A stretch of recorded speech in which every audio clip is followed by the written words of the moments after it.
Ben ritrovati al meteo di Antenna 3. Prevalenza di sole sulle nostre regioni, ma non mancherà qualche disturbo. Vediamo il dettaglio. Sul Veneto ampio soleggiamento nella prima parte della giornata, con il cielo che si presenterà sereno o al massimo poco nuvoloso ovunque. Dal pomeriggio addensamenti e anche con qualche temporale sui monti del Bellunese, sempre buono invece altrove.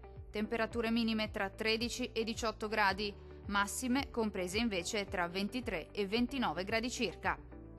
Situazione simile sul Friuli Venezia Giulia, dove sarà asciutto e soleggiato al mattino, ma anche qui dal pomeriggio aumenterà la nuvolosità sui settori alpini, dove non si escludono occasionali rovesci a carattere sparso, cielo al massimo poco nuvoloso altrove.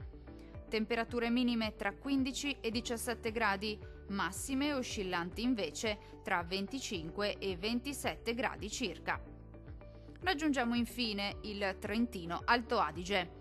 Al mattino qualche piovasco sui settori alpini di confine, altrove invece sarà soleggiato. Col passare delle ore non si esclude che gli acquazzoni possano riguardare un po' tutti i settori della nostra regione.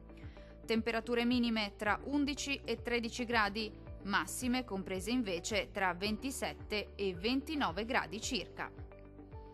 Dal meteo di Antenna 3 per ora è tutto. Arrivederci al prossimo aggiornamento.